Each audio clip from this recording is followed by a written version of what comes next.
Kaushik Basu, Dr. Rakesh, Mohan, friends of NCER and of the Economist community, ladies and gentlemen. Thank you very much for coming to this inaugural C.D. Deshmukh Memorial Lecture that NCAER has started. I'm going to introduce this lecture with three things. First, a little bit about why a C.D. Deshmukh lecture for NCER. I'm going to share some of my own thoughts about this, as well as some less known facts about the life and personality of this eminent economist of India and his relationship to NCER. And then, of course, I'll have the privilege of introducing our speaker, the inaugural speaker for this series, Professor Kaushik Basu, and then, of course, our guest of honor, Rakesh Mohan. NCER, as those of you who know, and I guess as this little symbol or graphic shows you, is really quite old.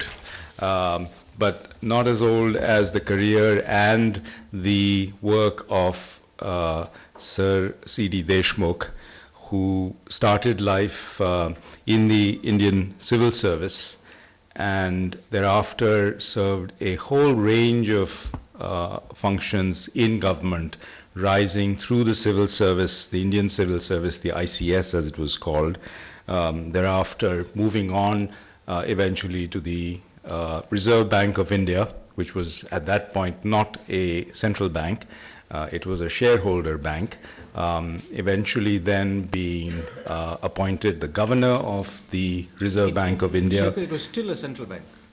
It was still a central bank from that time. It's always dangerous to have a deputy governor of the Reserve Bank of India watching every word that you're saying, but I have to obviously defer to him since he is the authority on this. Be that as it may, he was appointed the first Indian governor of the Reserve Bank of India, and thereafter at independence managed the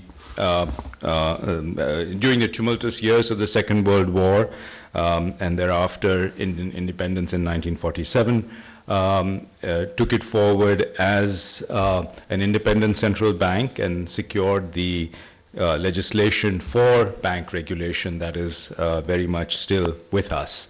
Dr. Deshmukh continued as the first RBI governor post-independence. Thereafter, in 1949, was requested by Prime Minister Jawaharlal Nehru to be the special financial ambassador to the US for India.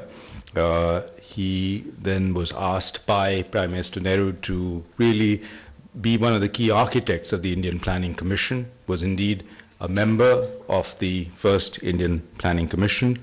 Thereafter was made Union Finance Minister, India's third Union Finance Minister.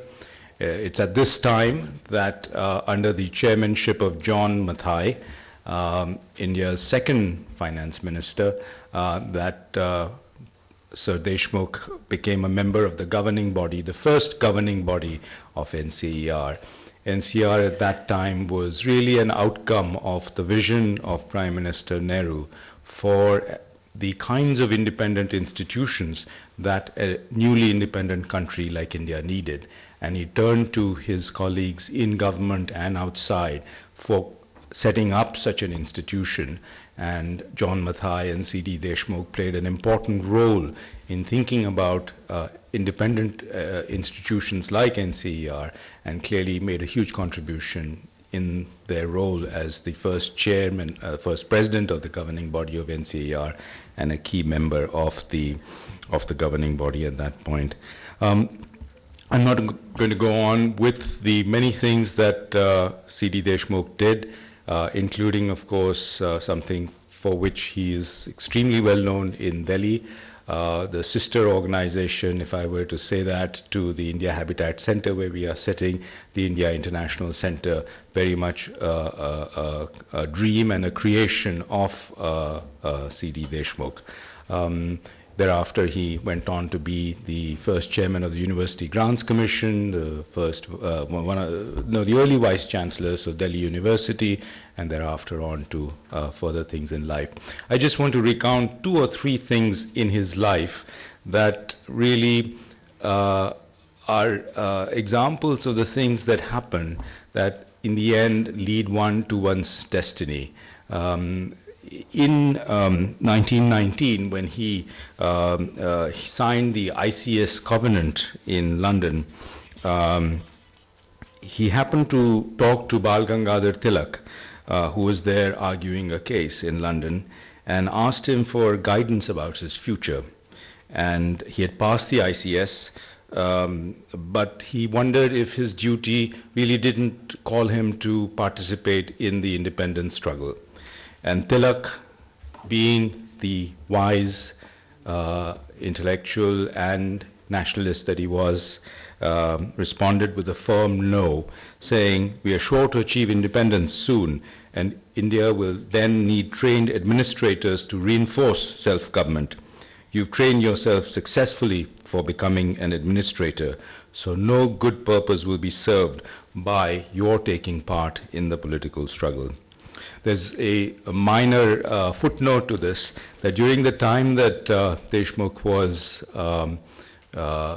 doing his ICS, he also managed, being a multitasker that he was, to attend lectures to the London Bar, and indeed successfully cleared the London Bar.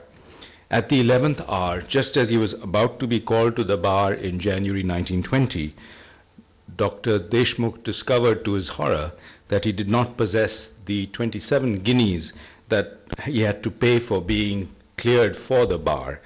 This more or less ended his active life in law, and indeed we are very grateful for his penury during those early years that led him to be the economist that he eventually became.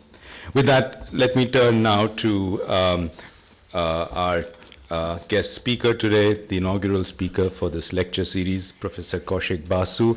To this audience, he really needs no introduction, but just to say that he is, of course, the chief economist of the World Bank in Washington, D.C. now, senior vice president there. Just prior to that, he was the chief economic advisor to the government of India. And all of this, of course, while he's on leave as a professor of economics and the C. Marks Professor of International Studies at Cornell University. For those of us who've had the pleasure of knowing him in earlier incarnations, he, of course, has been a pillar of strength for the Delhi School of Economics, where he set up the Center for Development Economics and was indeed its first executive director. Professor Basu was awarded the Padma Bhushan by the President of India in 2008. I'm going to introduce our guest of honor, Rakesh Mohan, after Kaushik Basu's speech, because I'm also going to request him to offer his comments on Professor Basu's very interesting talk, to which we all look forward to, and which I think will give us some insights developed from his intense involvement with policy making in the last few years in North Block while he was the chief economic advisor to the government of India. Professor Basu.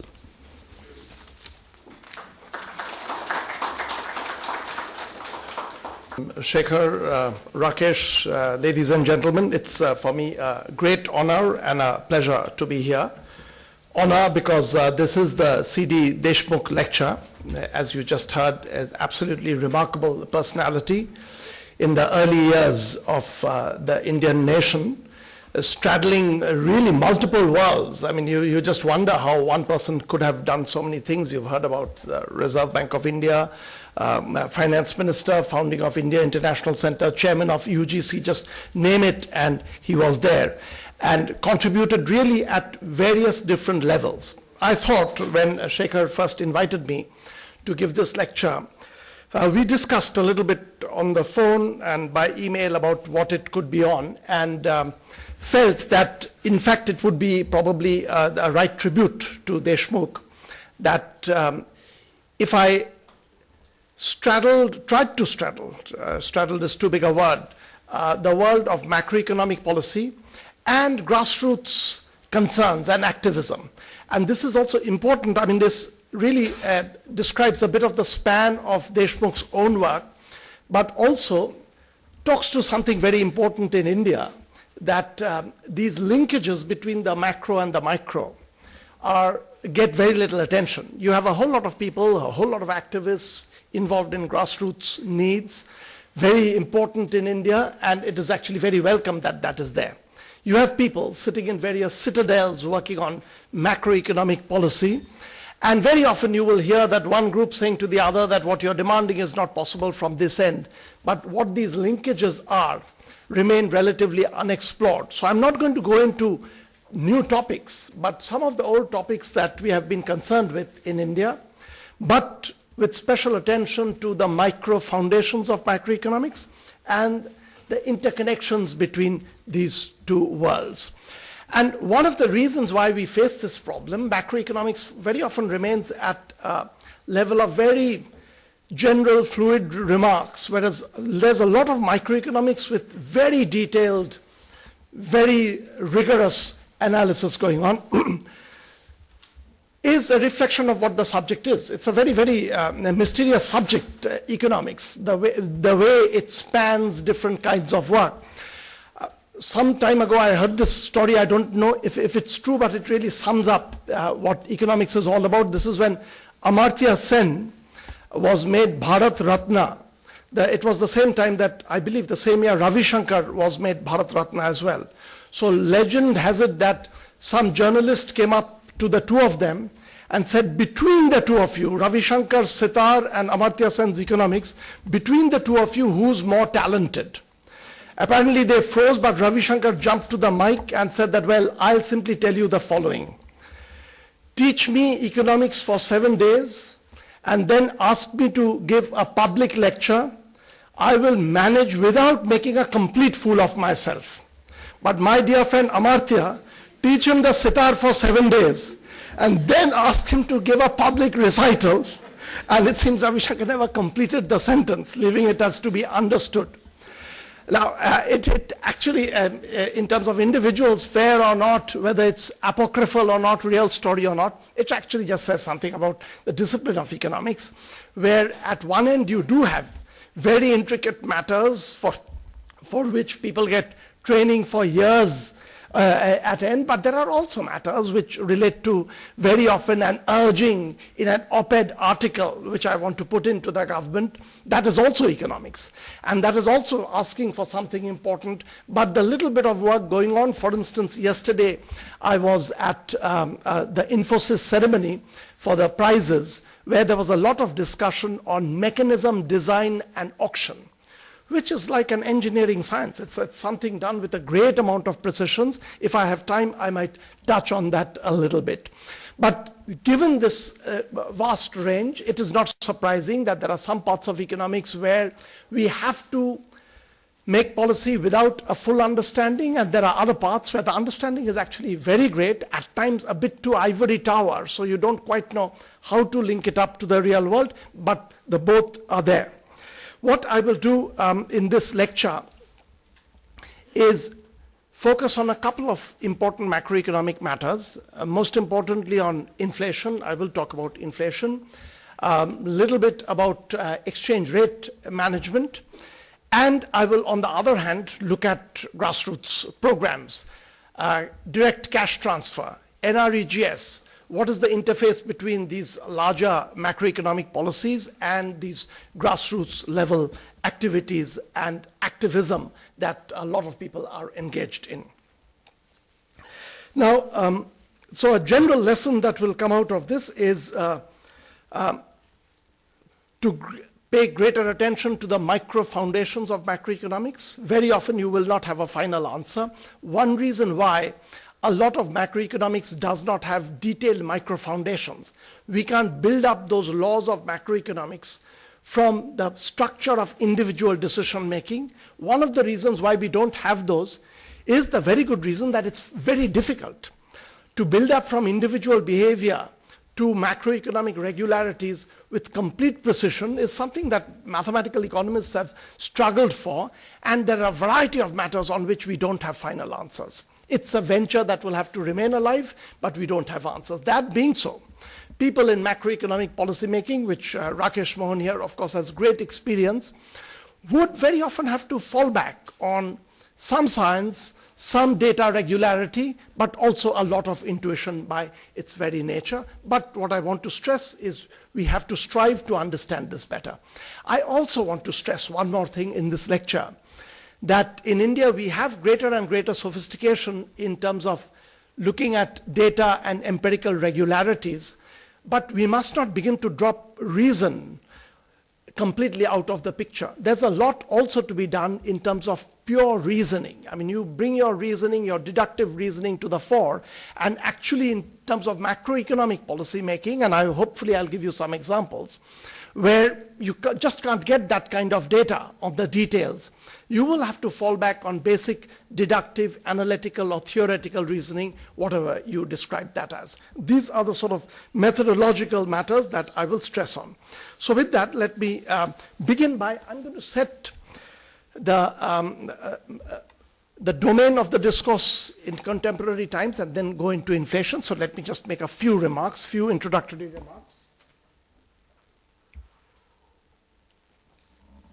on the global situation and what the world is looking like. I mean, this is the context in which we are fighting the battles that we are fighting. It's, as you all know, very, very difficult time for the world. The Eurozone has been on the brink of a crisis. It is technically in a recession, technically in the sense that there have been 2 quarters with negative growth in the Eurozone countries. It's a matter of speculation about how quickly the Eurozone will recover or whether it will go in for a deeper crisis, but that the jury is out on that. We don't quite know the answer to that.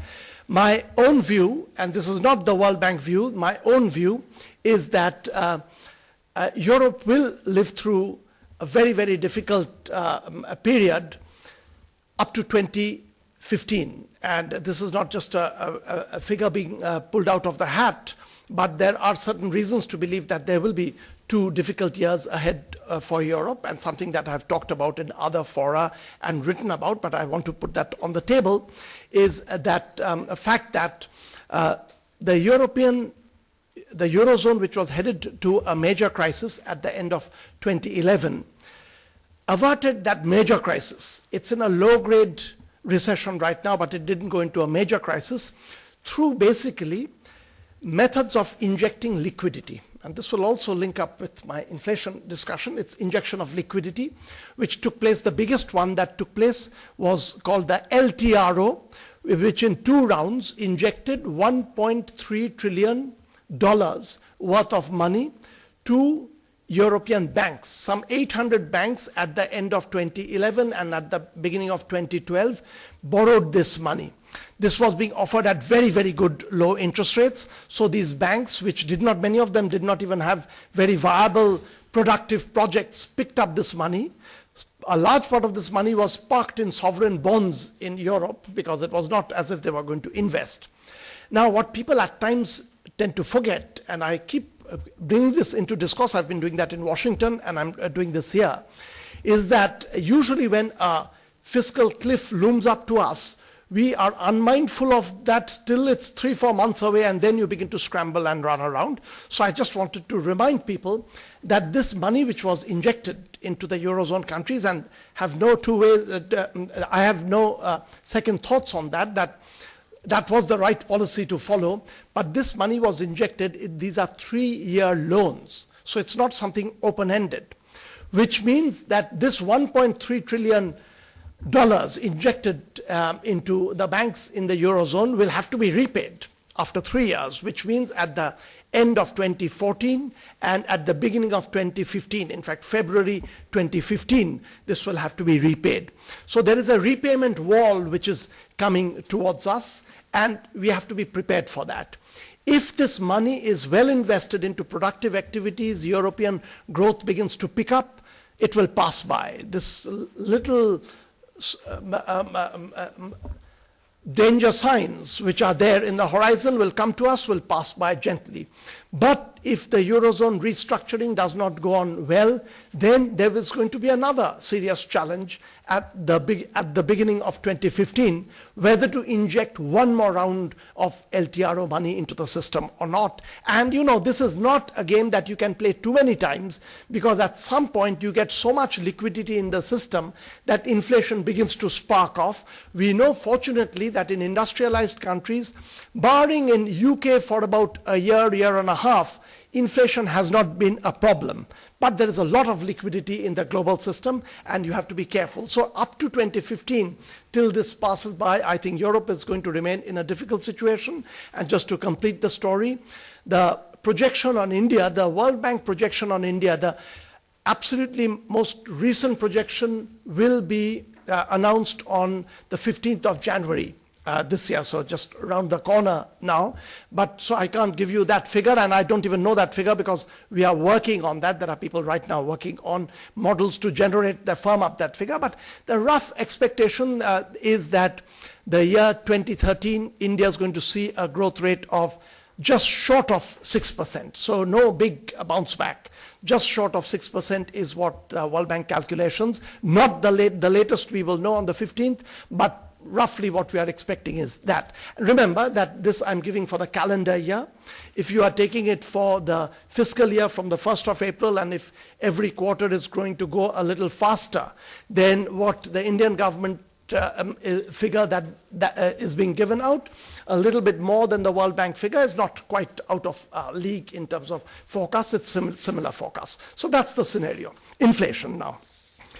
Inflation is continuing, and I have to say that I did close to 3 years as chief economic advisor here, and there was a period where I was expecting inflation to taper off. That did not happen, and it has persisted. It has persisted between 7% and 11%, more than 7, less than 11, for a little more than 3 years now. So it's a longish period of high inflation. And in a country with as much vulnerability and poverty as ours, you have to be concerned about this, because some data shows that the wage inflation has been faster than food inflation, which is a good sign, because that means the workers earning regular wages, their income is rising faster than prices are rising. But you have to remember, everyone does not earn a wage. There are people outside the wage system, and you don't quite know what is happening to them. And if you have a segment of the population where the income is not keeping up with inflation, then you are actually being impoverished by this. So 7 to 11% inflation is unacceptable, and you have to work to strive to do something about this. But what do you do about this is the difficult question, because as I said earlier, and I actually firmly believe that inflation management is a strange combination of science. You have a lot of data, you have a fair amount of theory, but we don't have a full understanding of it. And this needs to be admitted. I mean, in closed doors, everyone will admit, but you don't, because people then get alarmed that, well, don't you fully understand? The answer is not. And in fact, some of the biggest mistakes, economic policy mistakes you make, that have been made in history, is in fact from pretending to fully understand something that you don't. I've just been reading the book on the Chinese famine, Tombstone. This period is of great interest to me, 58 to 61, the great leap forward in China and the famine that unleashed. And the confidence of Mao Zedong and people around him that they understand policy fully, and started a massive program to take the country forward. What was wrong was that overconfidence, that you did not pause to think that there were flaws in the policy that was being crafted. And as we know, that policy unleashed the world's biggest known famine in history in the world.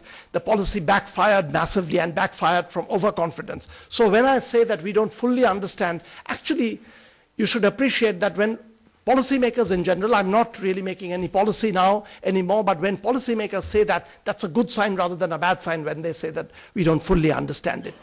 To put the Indian inflation in perspective, it is hard, it is difficult, but you must not lose sight of what inflations typically look like.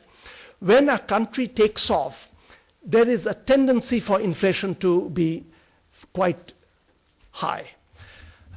The good examples, East Asian countries, when they were taking off, I used to study South Korea very, very closely. South Korea through the 1970s, when South Korea really takes off, and it's the sort of East Asian miracle is starting. Japan has already grown, Taiwan is beginning to grow very rapidly, South Korea is growing very, very rapidly, Singapore is growing very rapidly. South Korea through the entire 1970s was inflating at over 20% per annum. There was 1 year where it was less than that, but for 9 years it was inflating at over 20% per annum.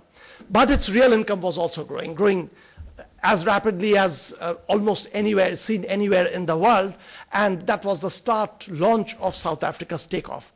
Now, if you took the view that you'd rather stunt the growth at that point, in order to control inflation, first of all, I'm not at all sure that you would control inflation by stunting the growth, because I can also give you examples from Latin America of inflation going 1,000%, not 10%, not 20%, but 1,000% per annum, and growth going zero. So it is not as if high inflation gives you high growth. But if you took the view that growth should be stunted at that point, South Korea would have lost out, because you have to remember that South Korea has been a very experimental country. They've used lots of experiments in terms of economic policy. And in 1950, South Korea and India used to have the same per capita income. 40 years later, South Korea had 22 times the Indian per capita income. So through the ups and downs and experimentation, the country took off in a way that one could only dream of at that stage. It's true that 22 times is now, we are catching up. India is now growing faster than South Korea, so there is a catch-up that is beginning to take place. So we have to remember that India has moved into a very different regime over the last 10, 15 years. Don't forget that. Now, South Korea at 20%, 25% inflating, but the world records of inflation are actually industrialized countries hold the record of inflation, which also tells you a little bit about how difficult it is to manage, because these were countries with, even in the 40s and 30s, with a lot of expertise. The world record on inflation, incidentally, is Hungary in 1946. So I find it very difficult to give that inflation figure, so I'll give it in the following fashion. When I say 10% inflation, it means that what was 100 rupees today will be 110 rupees, will be the price next year. In Hungary, the inflation was what was 100 pengos would be not 110, not 1,000, not 10,000, but you add 27 zeros to that. So it's a mind-boggling figure. I mean, it's very difficult to sort of imagine what was happening. The second highest global inflation is inflation in the world is the one that has probably been documented most, and even novels written are strung around that, which is Germany in 1923, which is 10 to the power of 23 is the inflation. So you add 23 zeros to get the price rise taking place over a year. The third highest is Zimbabwe, more recently. I mean, people were beginning to feel that at last we've tamed inflation. Inflation will never go back to those kinds of levels. Even Latin American countries, Brazil has had years of 1,000% inflation. We were beginning to feel that that won't happen, but Zimbabwe has come up with, I think, 10 to the power of 21. I forget the exact number of zeros, was the Zimbabwean inflation, the third largest in the world. But in industrialized countries, we don't get that kind of big inflation anymore, which happened till immediately after the Second World War. So what's happening, maybe we are beginning to understand a little bit better, and that is indeed true. So there is wisdom out there, and you have to use that to keep inflation under control. What is inflation very, very broadly? It's, as anyone will tell you, too much money chasing too few goods. So there is a demand side, people trying to buy up goods, supply side, amount of goods available. So it is a mismatch between this that causes inflation. But this is sort of easier described than analyzed. So what do you do about this? People will very often tell you, and that's not quite right reasoning. People would come up to me occasionally when I would discuss Reserve Bank of India policy, saying that, look, India's inflation in 2009, when I had joined the government, they would point out that India's inflation was a supply-side inflation. Why? Because 2009 was a drought year. There was indeed a shortfall in food production, and the spike in inflation had come from food, where inflation was, by the beginning of 2010, it was over 20% was the food inflation. So people were saying that it's caused by the supply side. So the Reserve Bank of India and the Ministry of Finance, acting on demand, curbing the demand for goods, was not doing the right thing. That is not right deduction for the following reason. Even if an inflation is caused by a shortage in goods, you can curb that inflation by curbing demand even more. So it is not as if the cause is supply, you have to act through supply. You can act through demand by folding back demand. And in fact, it stands to reason that correcting supply is not something you can do too quickly. You can't immediately increase the food supply on the market. It takes time for that. So while you should at all times, in fact, supply is something that in a poor country, you should at every point of time be striving to do better. You may have to control inflation, and in fact, typically you do have to control inflation from demand side management, but you have to do that with care, understanding that that does not backfire. Inflation, at times when it goes high, you will hear people say, political leaders will say occasionally that, look, inflation is always high in January. Now, this seasonal explanation to inflation is, here you can bring in reason. You can almost deduce that that cannot be the case. Inflation being high in January, what does it mean? It means that January's price index compared to the previous year's price index, that increase is somehow greater than happens for other months compared to the same month a year ago. If it was true that January inflation is higher, so January to January the price increase is higher, just see what will happen to the price index of January. It's going to go out of sync with the rest of the price index in all other years. January is going to be sky-high prices because January to January, the increase you're saying is faster than February to February. Increases typically cannot be seasonal. So when someone says that, look, the last quarter growth was low in our country, it's seasonal. The last quarter is typically less. Growth cannot be less. The level of production every last quarter could be a little less than other quarters or a little more. Likewise, the price index in a particular month could be a bit higher than in other months. But the growth from January to January cannot be systematically higher than February to February because then the January index is going through the roof. Likewise, if growth in one particular quarter is always less than other quarters, that quarter will begin to look like a very poor country, sub-Saharan Africa, and the other quarters will gradually begin to look like Switzerland, which is a virtual impossibility. The country doesn't fluctuate. So you can see seasonality in levels, the level of price, the level of production. You don't see seasonality in inflation. You don't see seasonality in growth because these refer to changes. And that's a virtual logical impossibility. You don't need data to make that claim. Okay. Now, let me, from these explanations, come back to how do you act on inflation?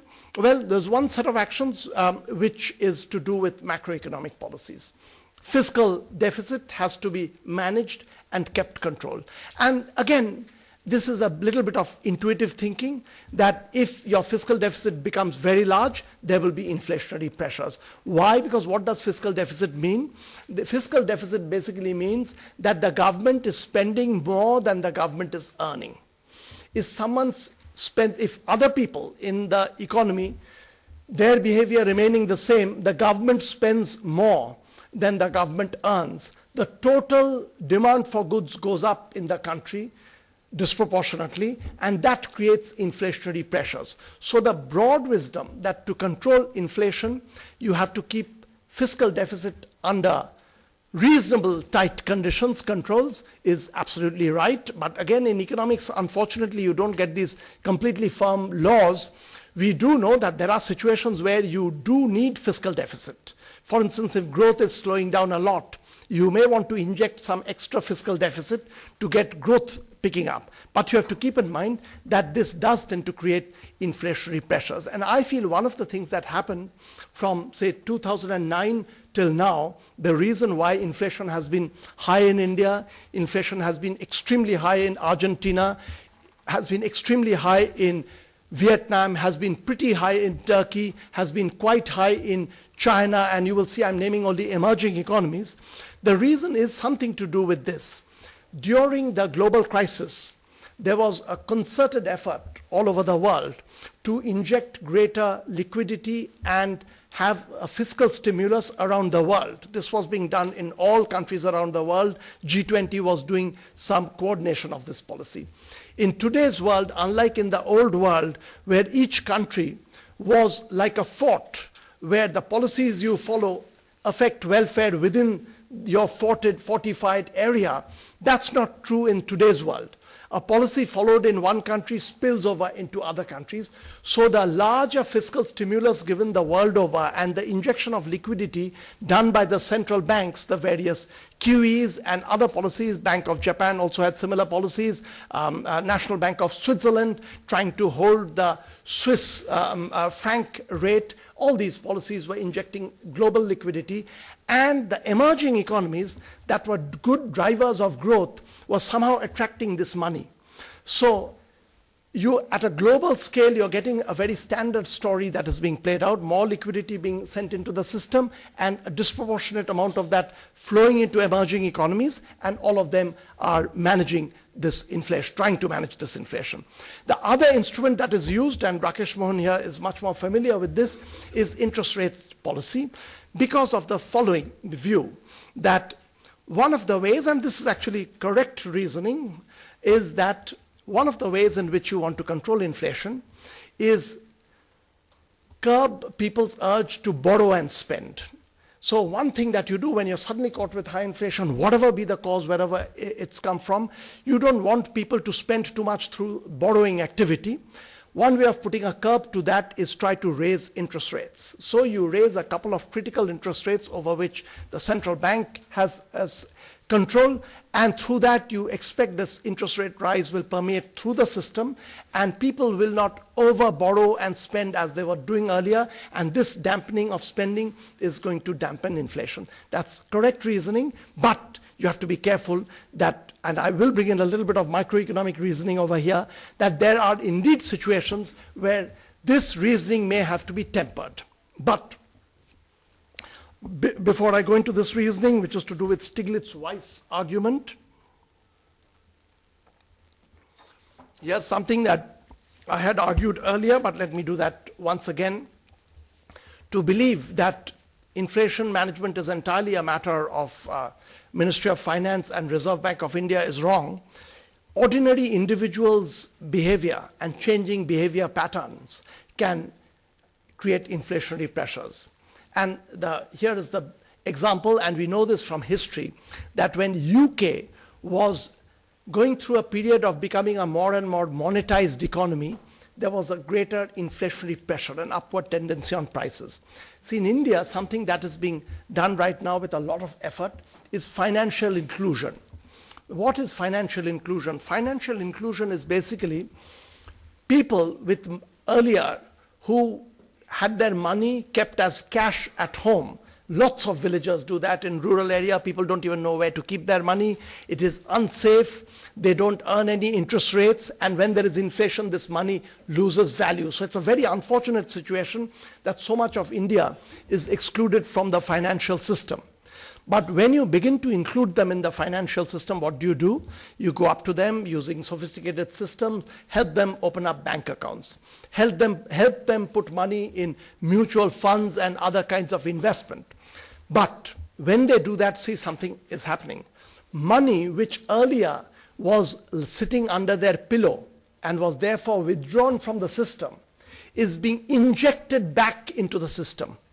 So if inflation is more money chasing a limited amount of goods, ordinary people opening up bank accounts and getting integrated with the financial system of the country will be a cause for there being an upward pressure on prices. you will get an inflationary pressure coming about with no change in behavior of the Reserve Bank of India, no change in behavior of the Ministry of Finance, but inflation begins to pick up. Why? Simply because ordinary people are now financially integrated, and money which they had effectively withdrawn from the system, they are putting it back into the system. As soon as you say this, and this makes public debate very difficult, is people will say that therefore you're saying that financial inclusion is a bad thing.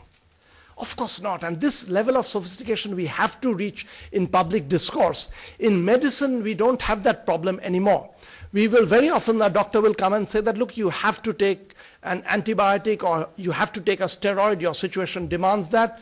But just before leaving, the doctor turns around and says that, look, by the way, this will have some side effect. I mean, you will get some acidity. At that point, we don't flash a headline saying, doctor says don't take steroids, don't take antibiotics because of side effects. No, we just say that, well, there are side effects about which you do something, but these are medicines that you need. In economics, this sort of viewing that a good policy can have bad side effects and a bad policy can have one or two good side effects, somehow we find this very difficult to accept. So let me be clear on the financial inclusion. I do believe that as we go for a program of financial inclusion, there will be an upward pressure on prices. But please don't make that a line in a newspaper with nothing more than that. That is a pressure that we should be prepared to live with if that pressure is there, because it is completely wrong to leave a large segment of the population outside the system. What do you do about that? What you do about that is gradually you'll have to learn that your macroeconomic policies will need some tweaking in response to the fact that ordinary people's behavior has changed. Earlier, maybe the government of India could run a fiscal deficit of 6% without causing, I'm just picking numbers from thin air, 6% without causing inflation. But when people begin to use their money better and inject that into the system, 6% may become not possible anymore. 6% will cause inflation, so you change the rule of behavior and bring it down to 3% fiscal deficit. So when ordinary people's behavior begins to change, and even if that is the cause of inflation, the way to curb the inflation is then to begin to make a matching change.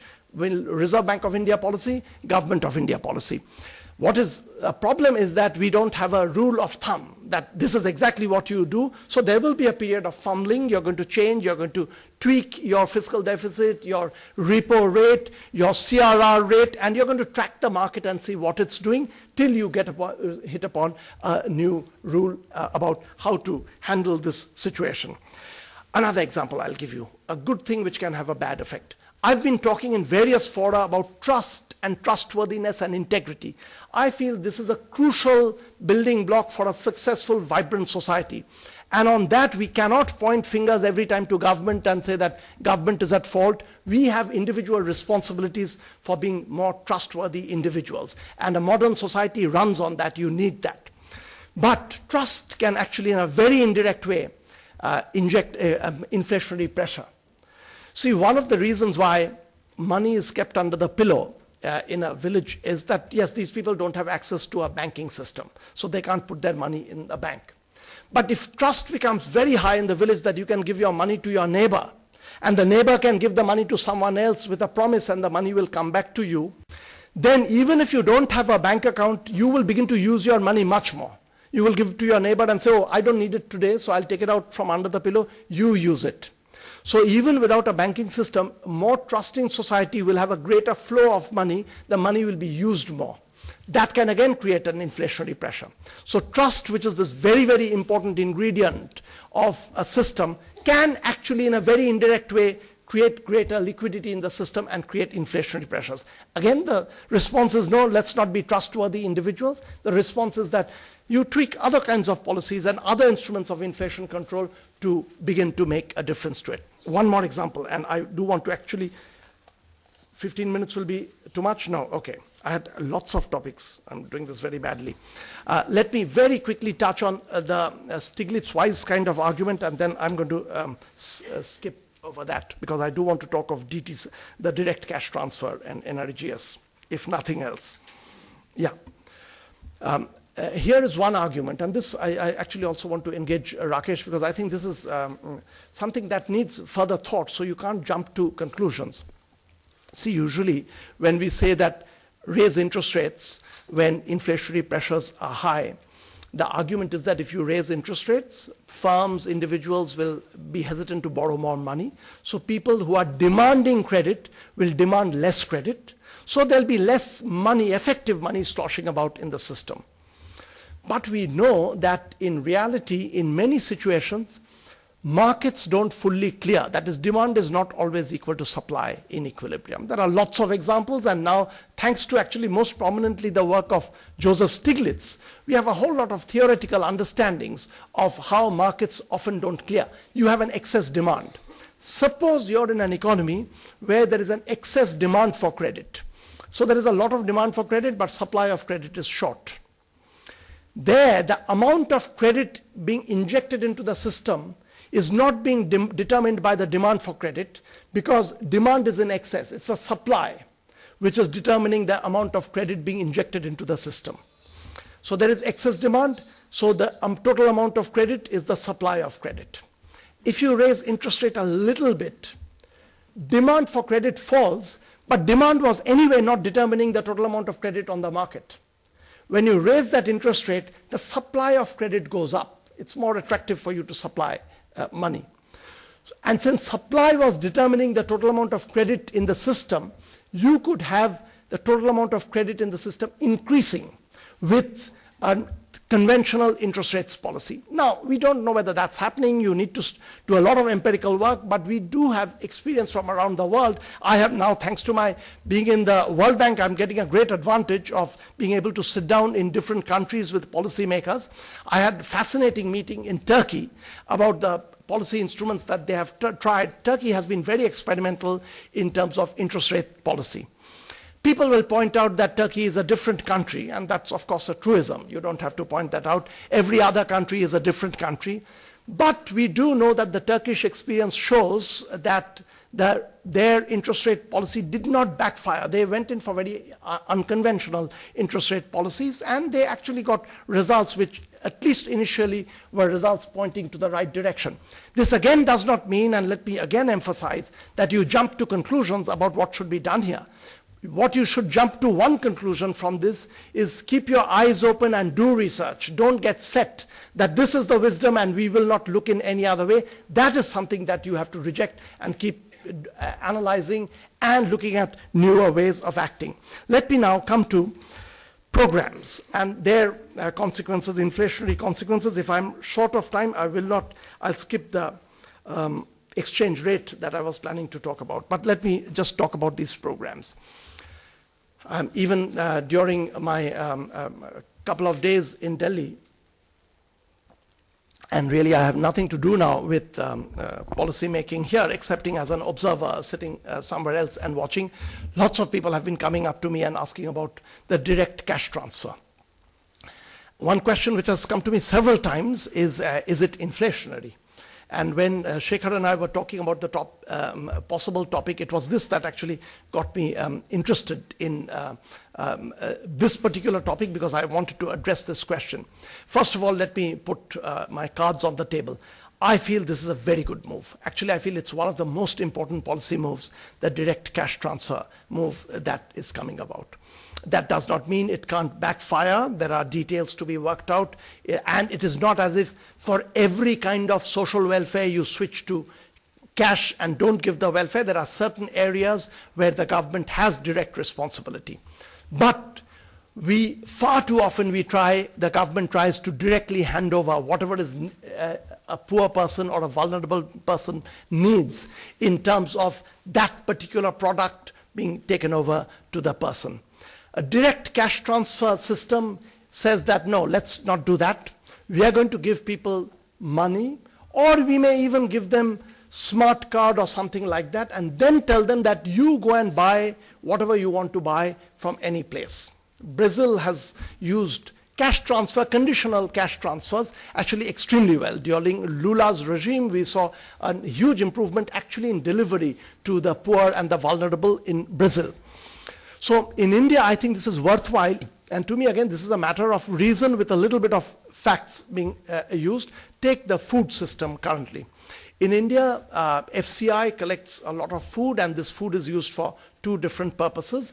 It is kept parked. We store up the food. Part of it is released to the vulnerable people through ration shops. Part of it is kept stored up for bad days. And we have minimum norms that the food in storage, this is the minimum amount should be there. Now, one quick mistake that I should point out. When you have a rule about a minimum amount of food that you want to keep in storage for rainy days, don't forget that to set this as a norm which can never be violated, that you always have to have so many tons of food in government granary, means that you're wasting that food. If you're never going to use that food, you're pulling it out of the system altogether. You may as well drop it into the sea. It's worthwhile holding, and when you talk of a minimum norm, what you mean is that there are times when you need to release this back onto the system. And India has not done that too well, the release. We are much more effective in the collection. We are not that effective in the release. And if you don't release and sit on a certain pile, the whole purpose is lost. So be prepared to release the food when the need arises. But now come to the other one, which is this food to be delivered to the poor and the vulnerable. The system that is used is that there are ration shops all over, some 500,000 of them, and you give this food to these ration shops, say that I'm giving it to you at this low price. Please now give it to the poor and the vulnerable who will come to you with cards at a lower than market price.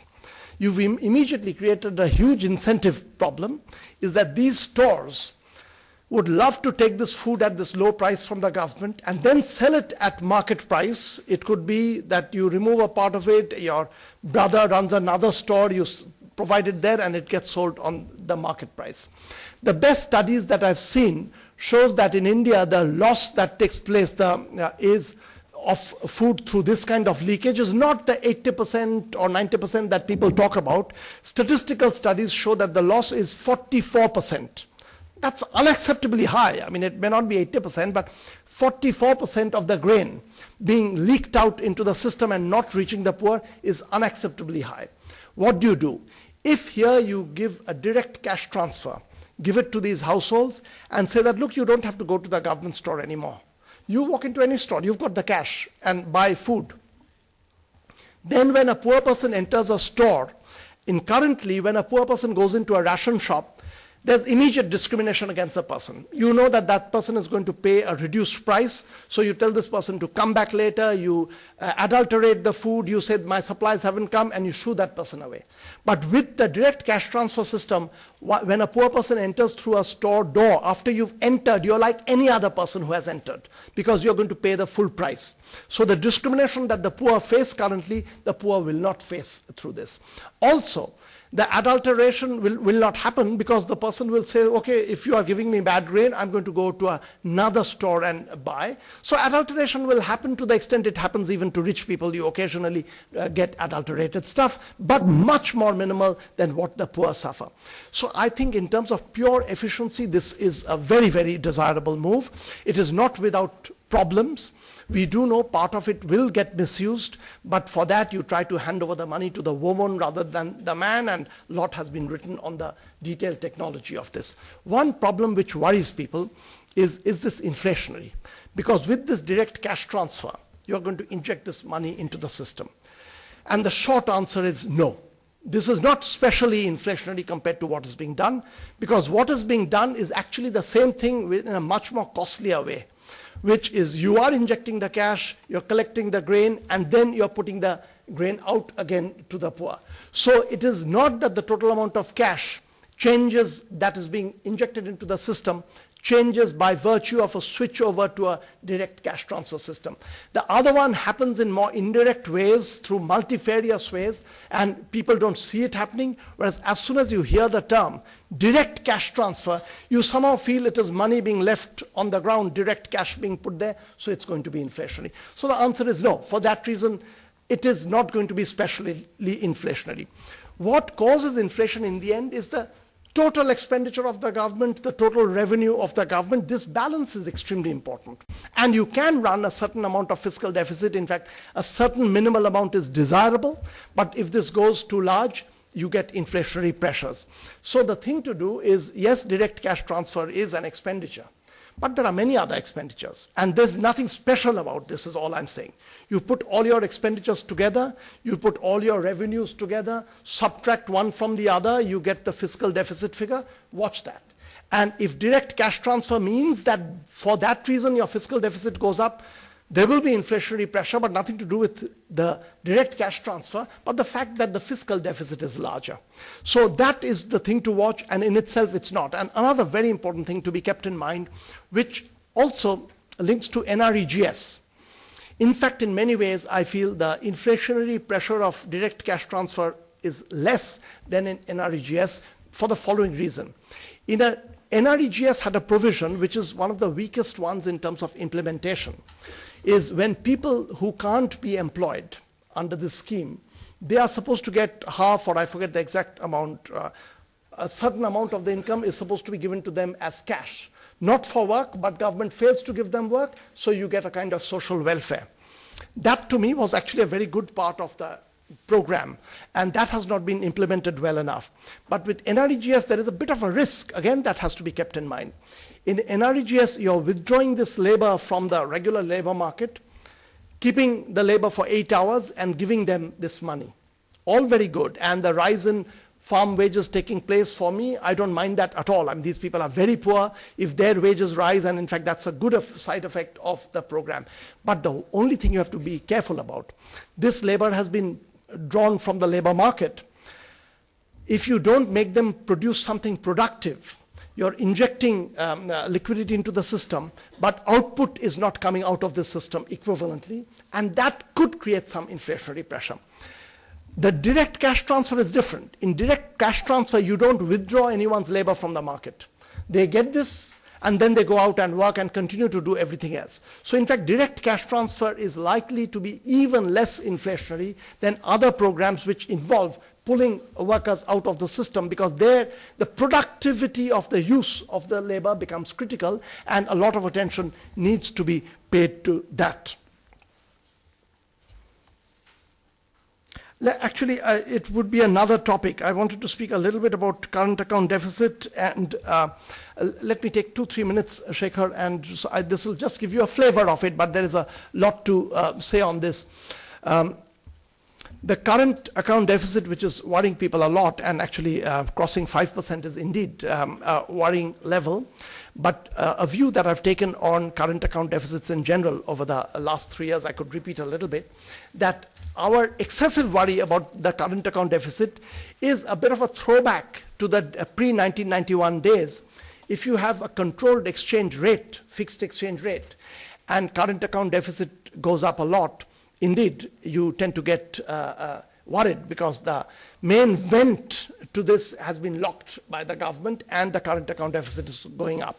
In today's regime, where you have a floating exchange rate, and India has a properly floating exchange rate regime, the current account deficit, you do want to bring it down. I mean, you certainly don't want it at 5.3% or whatever it is now, but it's not as worrying, because there are automatic market stabilizers and correctors there, which will begin to kick in. Some of these you don't want them to kick in, like a big exchange rate movement, you don't want that to happen. For that reason you do worry, but it's a different reason. The brief point that I will make, and I will stop, I won't give you the details of that, because to try to do it at the tail end will be a bit misleading, is exchange rate management is typically done virtually all over the world, where you have a floating exchange rate, by intervening in the market by buying and selling. And so you don't want to put out a diktat that the government says exchange rate has to be 54 rupees to the dollar. We don't live in that regime anymore. So people are free to set the exchange rate, but what do? What the Reserve Bank of India will do is buy dollars or sell dollars to raise the price of dollars or to lower the price of dollars, which means conversely, to lower the price value of rupees or to raise the value of rupees. You intervene with quantity interventions. And this is done all over the world. There are also instances where the US Fed will ask Citibank to intervene in the market to buy up another currency to tweak and correct the exchange rate. And this is done by the Reserve Bank of India. This is done around the world where you have floating exchange rates. One thing which I think needs study, and here you need microeconomic study, and I actually have been doing work on this, is the micro technology of this intervention. Not enough attention has been paid. So whether you intervene by buying up at one go, or whether you intervene by buying up in 10 small goes, could begin to make a difference on how much movement you get on the exchange rate and the reserve accumulation that takes place. Another kind of intervention which has not been tried anywhere, but Mexico does an intervention which comes a bit close to this, is what I have called a conditional intervention, where the intervention in the market is, if this is the exchange rate, I will buy these many dollars. If the exchange rate is something else, I'll buy another amount of dollars. If the exchange rate is a third thing, I'll maybe sell some dollars. So basically, you're intervening in the market with a whole schedule. It's a scheduled intervention. That not just saying buy $5 billion or $5 million or whatever, buy this or sell this, but you say that the buying and the selling is interest rate dependent. So it's almost like you're intervening in the market with a demand curve or a supply curve with a schedule. I believe actually that manipulations which have taken place of exchange rates by big players, we've seen these kinds of things happen around the world, usually takes place by the manipulator using these scheduled interventions in the market. And there is something to learn in this. This again needs research which goes into the micro foundations of demand and supply. And these interventions, what kind of effect they can have on the exchange rate, and we may be able to get more efficient ways of intervening in exchange rates, that is with fewer dollar sales. You can get the dollar value to drop even greater in industrialized countries, which is don't just take lessons from what other countries have done, but do enough internal research so you develop your own rules and you realize that yes, this kind of intervention may have worked in the US, may have worked in UK, but we will do something differently. We have the ability, we have the expertise to try out. So that, with that lesson, Shekhar, I will now call this to a close, and yes, let me stop that, though there were other things. Thank you very much.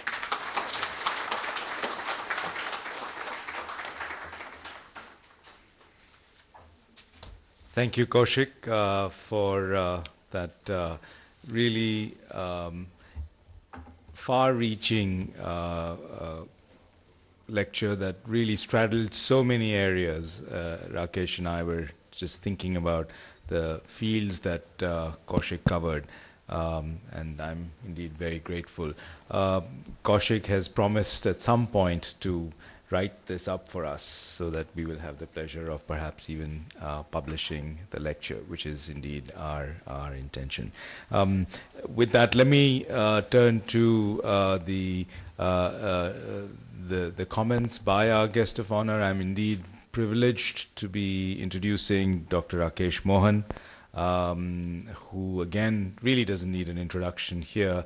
He is a member of the Board of Executive Directors of the International Monetary Fund.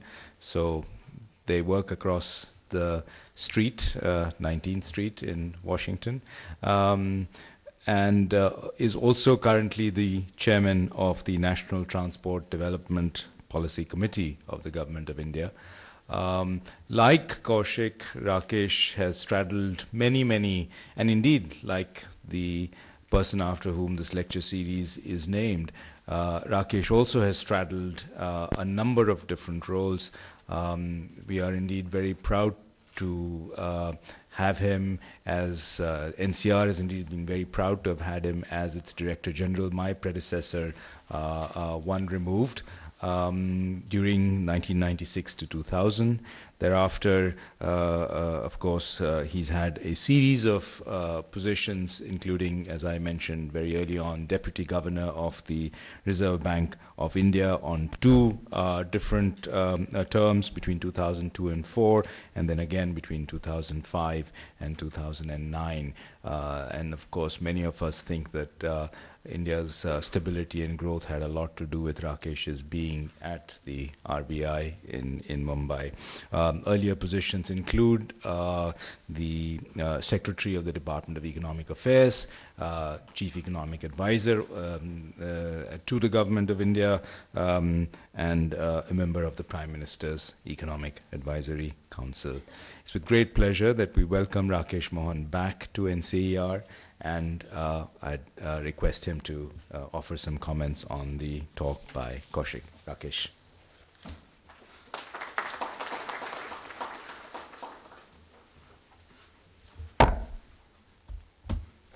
Thank you very much, Shekhar.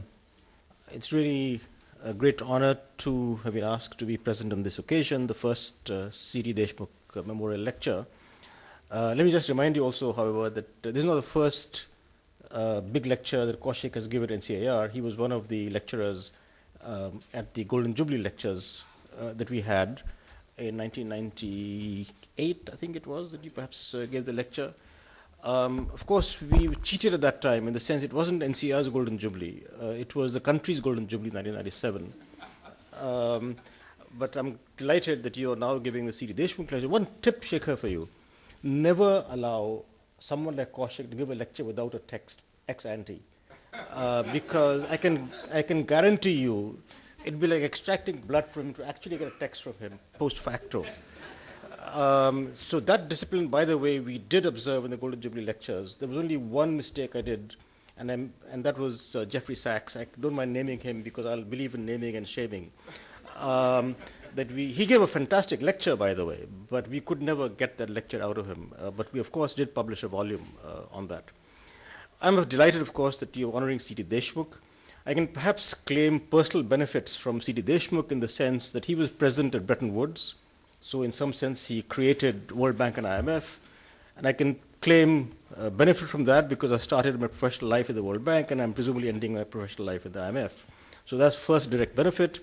First, of course, Indian governor of the Reserve Bank, which of course was founded as a central bank in 1935. Of course, it was a shareholders' bank, as the Bank of England has been for a long time, but it was still a central bank. So again, I can claim benefit from them, having worked in the Reserve Bank. And of course, the governing body of NCAER, where I was also privileged to work here in the Reserve Bank, in the NCAER. One thing I would just say before I give substantive comments that the sort of incredible vision that the Prime Minister Nehru, C.D. Deshmukh, John Mathai, and others showed in founding NCAER. It really is a unique institution in terms of it's always been independent. It has never had major funding from the government, apart from projects, of course. And when I was in your position, I looked around the world for a similar institution. You can't find one, actually. And so to the extent that this was done in the mid-50s, it really is a great tribute to the kind of vision that they showed in founding such an institution. And of course, it's shown by the fact that it has survived more than, it'll be, just about 60 years, a little less than 60 years. That having said, there's no way that I can comment on the tour de force that Kaushik gave. I'm a workman-like economist, not a highfalutin one like him, who really has contributed a great deal to thought in economics. So what I'm going to do is to give you a workman-like view on macro and grassroots. Starting from a different kind of macro, actually, even though I was doing much more of the kind of macro in the last 10 years that Kaushik was talking about in the Reserve Bank, Ministry of Finance, etc. I want to focus on macro on the issue of investment growth. If you project for the next 20 years where we would like to be, we clearly want to have a minimum of 7% per capita income growth annually for the next 20 years. Let's take 7% for the ease in that you double every 10 years if you grow at 7%. So even if you grow at 7% per capita income for the next 20 years, we will still only be $6,000 to $7,000 per capita income 20 years from now. That's not very different from Thailand today. Let me repeat. 20 years from now, even if you gallop along at 7% per capita income over the next 20 years, average, 20 years from now, we will not be very different from where Thailand is today. So it's not a very big deal. But that's the minimum we have to aim for, which does mean, given now the population growth rates, something between 8.2 to 8.5% average GDP growth over the next 20 years, something of that order, depending on population growth over this period. So the 12th plan projection now at 8% is somewhat lower than what we ought to have. Not that that is low, because as I think the Prime Minister as well as Deputy Chairman have been saying in their formal remarks, that even to achieve this, a great deal of policy reform has to be done. So I'm not belittling that by a long shot. But it does mean that if you want to achieve 7% annually for the next 20 years, we'll have to aim higher in the 13th, 14th, 15th plans. Now, what do we, on the one hand, at the present time, it seems that this is very difficult to achieve. On the other hand, given that we have already achieved investment rates of 35% plus for the last, Kaushik, 5 years or something, certainly investment. Over 30% from 2003. Yeah, but over 35% from 2007 or thereabouts. It's now a little below 35. But the point is that with the kind of ICORs, incremental capital output ratios, that we have actually achieved, something between 4 and 4.5, achieving a sustained growth rate of 8% plus with investment rates, gross domestic investment rates of between 35 and 40%, 35 and 37%, is not difficult. And even with the downturn, our gross domestic savings is still around 32 or something of that order, right? Yeah. So it's not, we're not out of the ballpark, so to speak. So it is clearly within our capability to achieve such a growth rate in the future. And of course, since the lecture had something to the grassroots, that the clear issue of the grassroots is, and I think this is something that we have shown in the last 20 years, is that if you really want to have an impact on people's welfare, the grassroots, you have to have this kind of growth. To my mind, there's no question about it. In addition to that, of course, you've got to do various distribution activities. But at a minimum, you've got to have this kind of growth if you're really interested in welfare at the grassroots. So we really have to focus on growth. And this is my main quarrel with you, Kaushik. In your whole tour de force, growth has somewhat disappeared. You really have to focus on growth much more than we are today, I believe, in our public discourse, with stability. And by the way, Shekhar, in your write-up on me, you actually talked about my second last book and my latest book. Obviously, since it was second last, it wasn't my latest. The latest is called Growth with Stability. So this is an advertisement for my book, Growth with Stability. And if you don't rush out just now, wait till I finish to buy it. Now, one thing that Kaushik, you said was that countries have grown very fast, particularly focusing South Korea in the 70s, with high inflation. I think something has changed, and this is something perhaps maybe you can get research done by the army of people you have in the World Bank, that has something changed that, because my view would be, without having done any work on this, something has changed that I don't think is any longer feasible to have high growth with the kind of inflation that many of the East Asian countries did have and achieved high growth at that time, particularly in the 70s. So I do believe that with open markets, open capital markets, etc., much greater interconnectedness in the world, it's not feasible now to have high growth along with high inflation. And to the extent that there seems to be global consensus of some kind of macro fellows, that sustained inflation of around 2% is about right for advanced countries, I would then say that it's not feasible for us to achieve the kind of growth rates we want to achieve that I mentioned with sustained inflation of much more than 4-5%.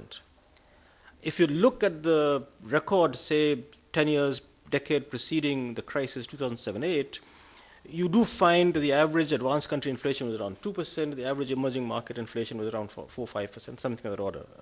You can quarrel about the numbers a little bit, but not much.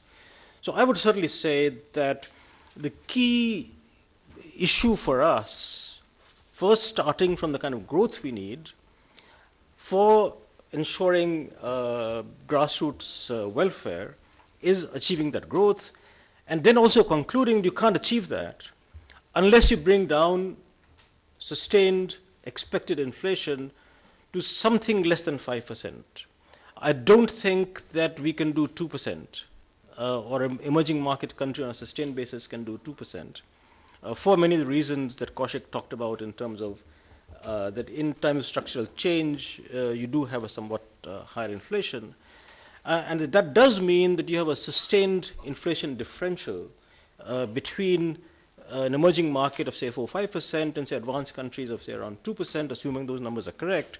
That you then do have a sustained inflation differential, which indeed was the case in the decade prior to the crisis, which also then has some consequences for what kind of exchange rate policy, what kind of current account policy, what kind of capital account policy you follow, because in terms of nominal interest rates, assuming that that you would have some equalization of real interest rates across the world, say 2 to 3%, that if the advanced country inflation is around 2% and their interest rates are around 4 or 5%, of course that's not the case today, because today is an exceptional situation post-crisis, then it does mean that suppose you have a sustained inflation, expected inflation, etc., 4 or 5%, and you have a sustained real interest rate of around 2 3%, which I think you do need in a developing economy, then you're sort of talking about nominal interest rates of around 8% plus, depending on which interest rates you're talking about. But the point of that is that you then have a sustained interest rate differential between advanced countries and an emerging market like India, which has some consequences of how you manage the capital account, how you manage the exchange rate, what kind of forex interventions you do, etc., and what kind of capital flow management you do. And even the IMF now has come out with the institutional view. Notice that that came out just the week after I joined the IMF board, so obviously I'm responsible for it, of IMF changing its view on the capital flow, capital account management, what they call capital flow management, and finally admitting that it is totally legitimate to do capital flow management in certain kind of conditions. Coming back to macro policy for growth, that I think a lot of the discussion, Kaushik, that you had, I would say it differently. We need to focus much more on expenditure composition.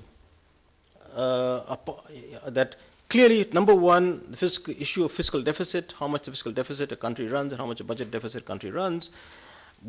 Along with that, I think that there needs to be much more discussion that with a given level of sustainable fiscal deficit, I think we need to talk about much more about expenditure composition with that fiscal deficit, which provides financial stability, fiscal stability, and low inflation of the kind that I mentioned.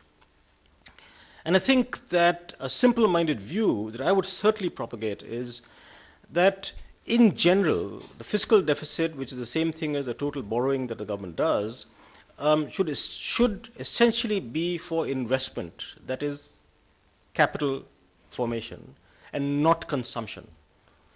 That you can run a sustainable fiscal deficit of some magnitude, whether it's 3%, 5%, 6%, whatever, as long as the total borrowing that you do is for investment capital formation purposes.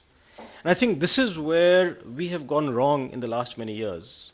That if you look at the government accounts, if you look at the government budgets, that capital expenditure from the government has been, as a proportion of the fiscal deficit has been going lower and lower. There's much more consumption expenditures. You can quarrel about some of the classifications of these things. But even within plan expenditure, the proportion of capital expenditure and plan expenditure has been going down successively. And I think this is where a lot of the inflation is coming. And I'm sort of been surprised that a lot of the discussion in the country, this issue is not focused on. And this brings me to the issue of, again, the issue of grassroots and what you do in terms of human welfare, etc. We also need to recognize, and we talk about inflation, interest rates, etc., that economy now is much more interconnected, both within and externally. So that the interest rates are important in the formal financial markets, particularly for corporate investment. And I think what we learned in the high growth period of around 2002 to 2008, that high corporate investment was a major ingredient of the high growth that we had. And of course, it was, that happened along with low inflation of less than 5% on average, and hence lower nominal interest rates. And a lot, I don't quite understand this as an economist, because we economists always believe people look at real interest rates.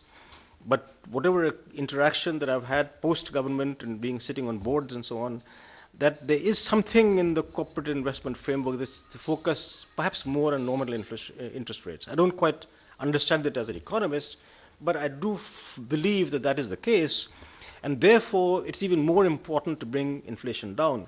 By the way, you talked a lot about determinants of inflation. One thing you forgot, there's one key variable. Inflation went up as soon as Rakesh Mohan left the Reserve Bank of India. If you did a regression, you will find, you will know, you won't worry about anything else actually. You know, work would be much, much simpler if you had figured that one out. So what the point I'm sort of saying is that actually if you have high inflation and therefore high, therefore nominal interest rates, one of the ways I understand this perhaps is that when you have higher inflation, you also have greater fluctuation, therefore greater uncertainty in inflation and interest rates, and perhaps that has an effect on some corporate thinking, and therefore once again I come back to this issue of low inflation being necessary for high growth. And it's also necessary for household investment, because a lot of the household investment actually is in housing, and of course in agriculture. And again, low nominal interest rates are very important for them, because typically, given the deposit rates and so on, households get very little real interest rates, very low real interest rates on their deposits, and therefore for investments like housing, agriculture, etc., it's very important to have low inflation, therefore low nominal interest rates. Let me now come to this issue of composition of expenditure. To my mind, the best thing that the government can do for rural welfare, for the welfare of the least well-off, is really to focus on rural infrastructure.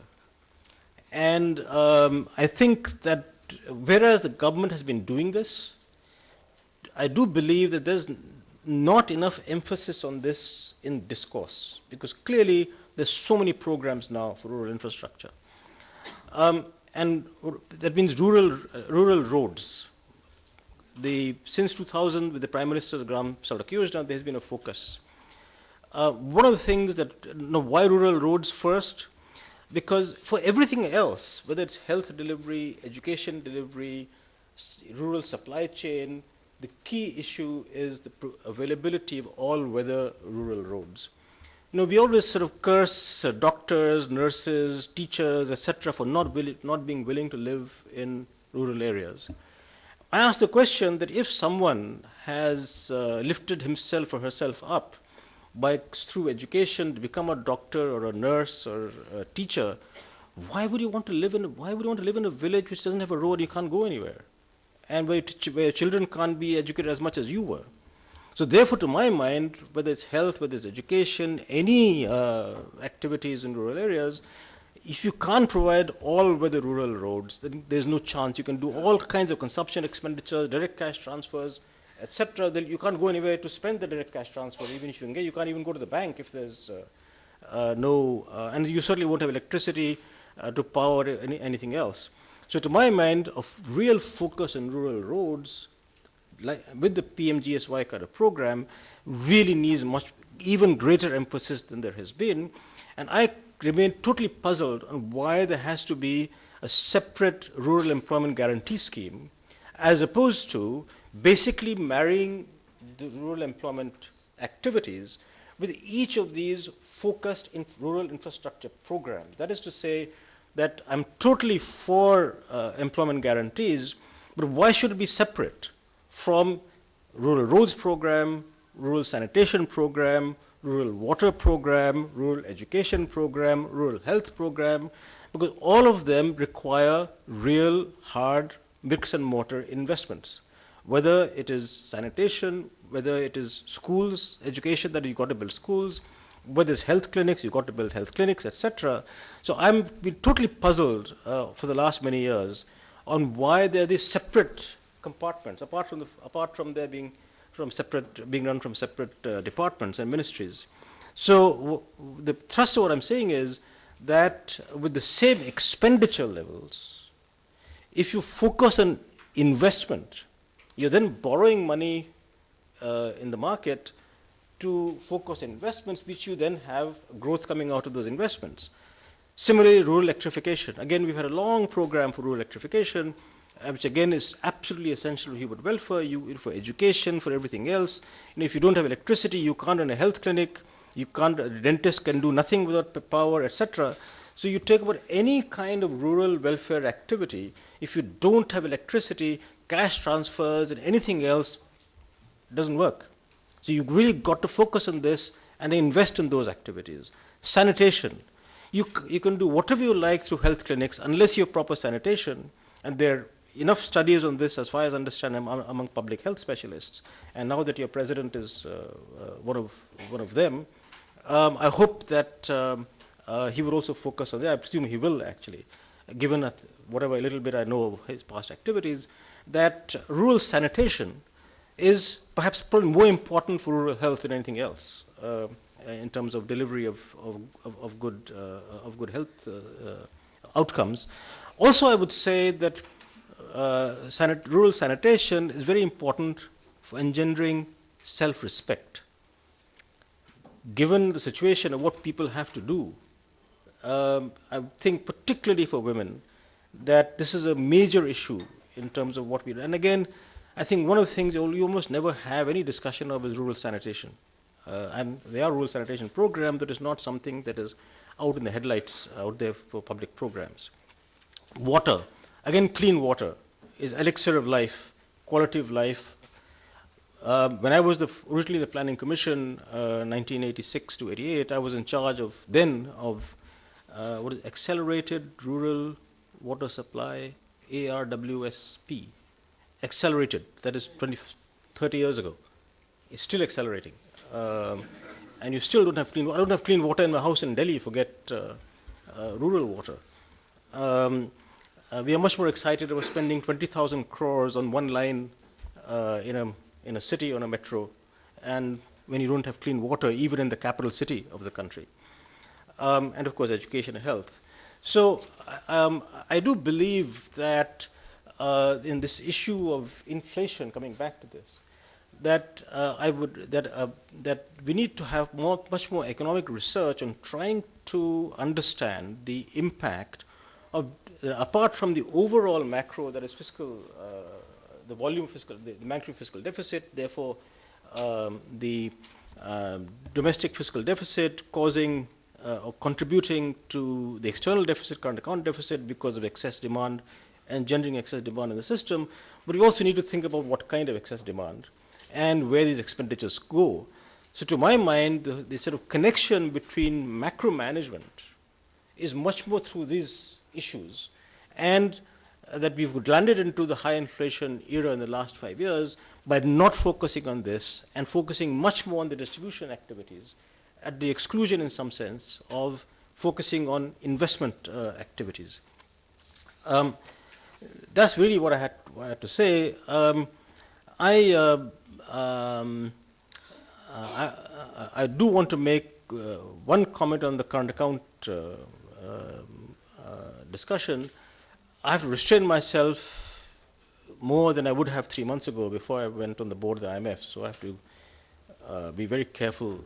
I was used to being very careful in the Reserve Bank of never muttering a word on the exchange rate, and I had become less careful until 3 months ago. So again, now I have to sort of be very careful, be sort of talk in words you don't understand. But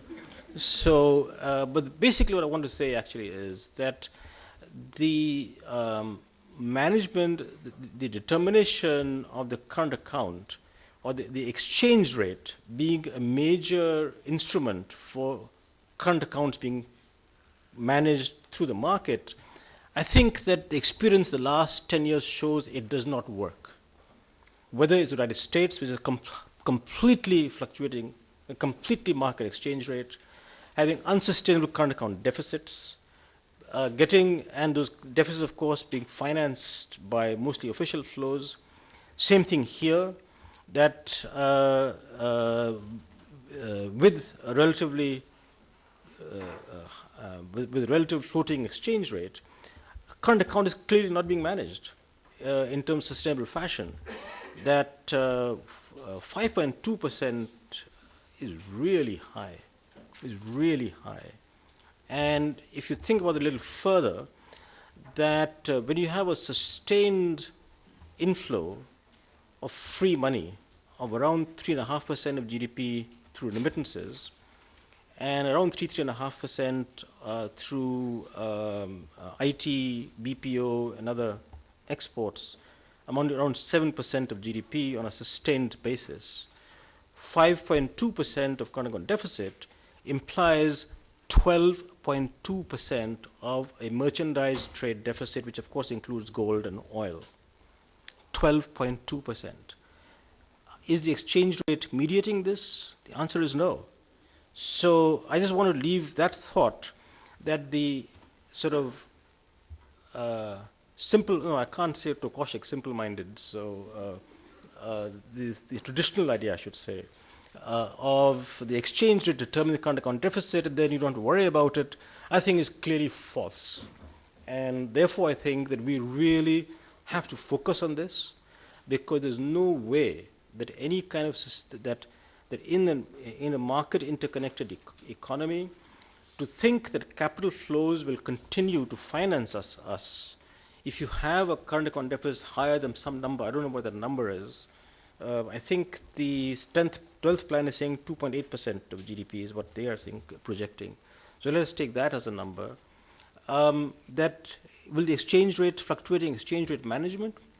No way. Thank you.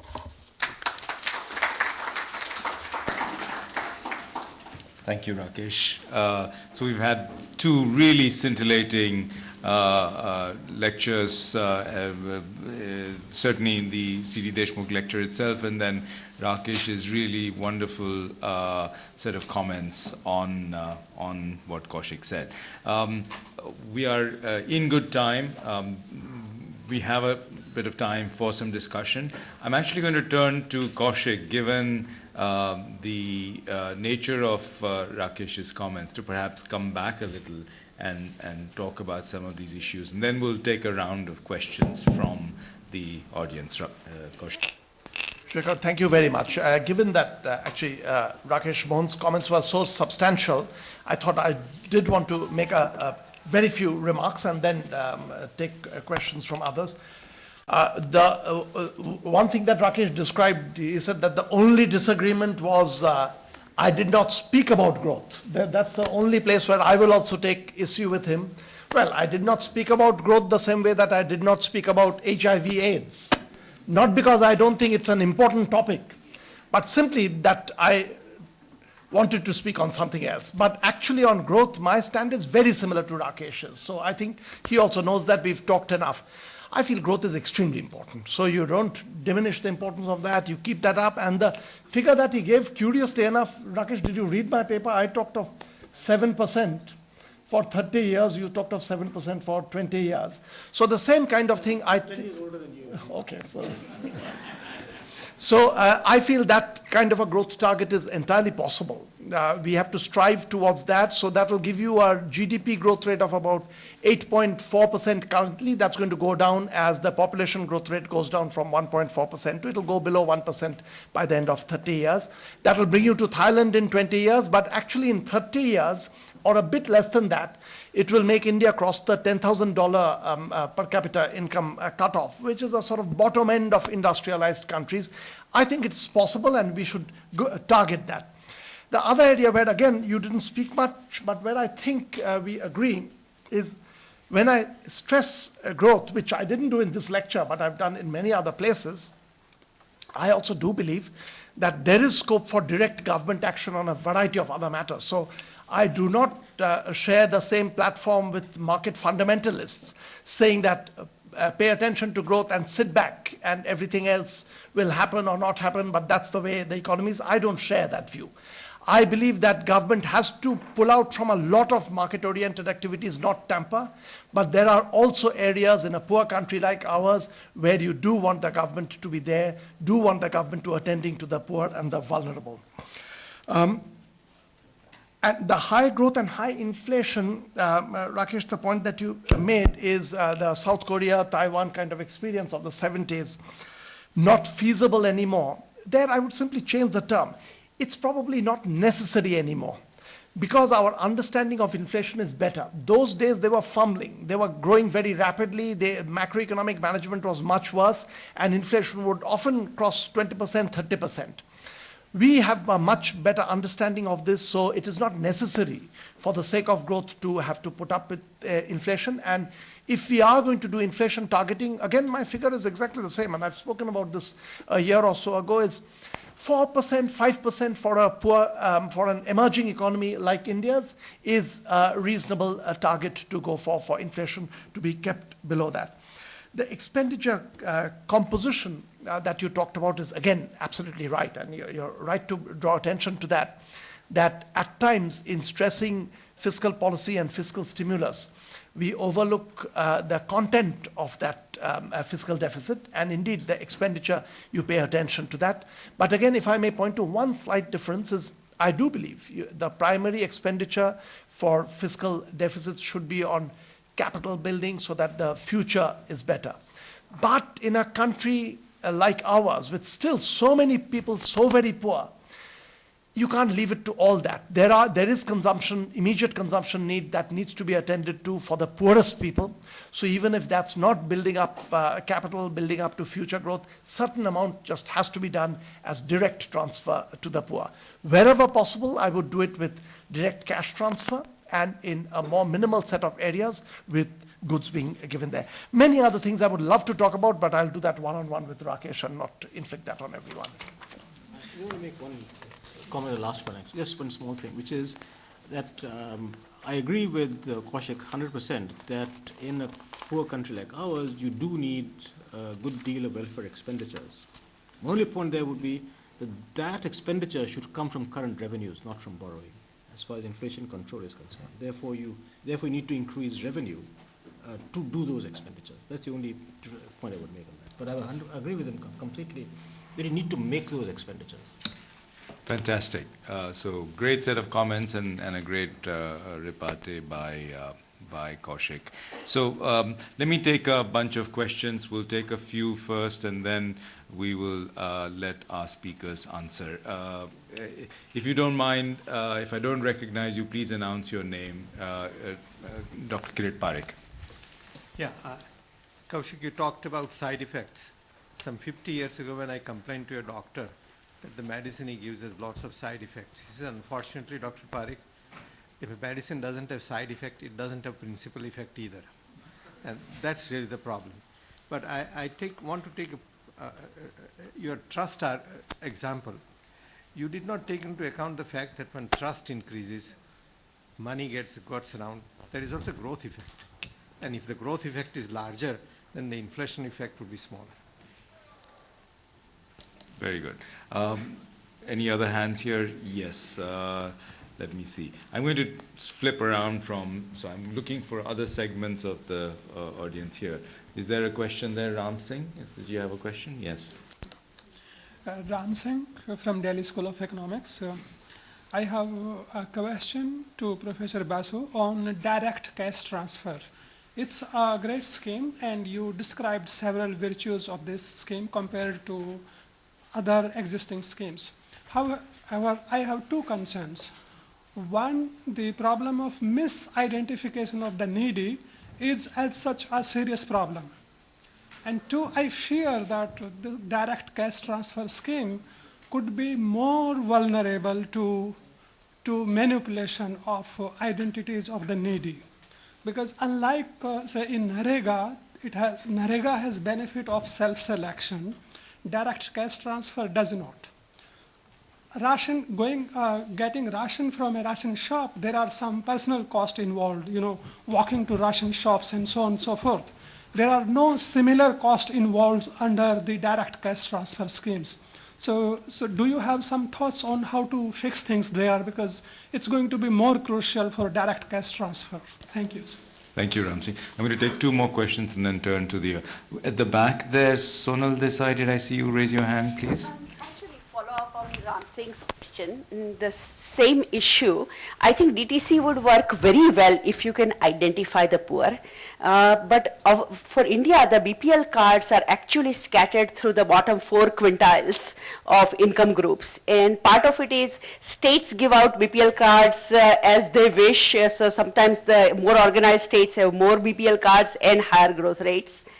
The second problem is also that I think the BPL cards sort of assume chronic poverty, whereas there is a fairly significant chunk of transient poverty also in Indian populations. So in that sense, if you are going to rely on identification of the poor to provide welfare, there may be more of an issue than more sort of universal schemes where there is a natural targeting. And to follow up on the Ram Singh comment, you know, the rich don't really want to be digging ditches. Okay. Or in 1960s, the PDS shops used to give out brown rice rather than properly polished rice, which again the rich didn't want to buy. Okay. Okay, we'll take one more question, and then, so yes, the gentleman there with his hand up. So you said that direct cash transfer won't impact inflation, but what in your view would direct cash transfer lead to in terms of the real income and consumption, particularly when we know that rural markets are inefficient with a steep supply curve, and when with a direct cash transfer, it will lead to perhaps a shift in rural demand curve.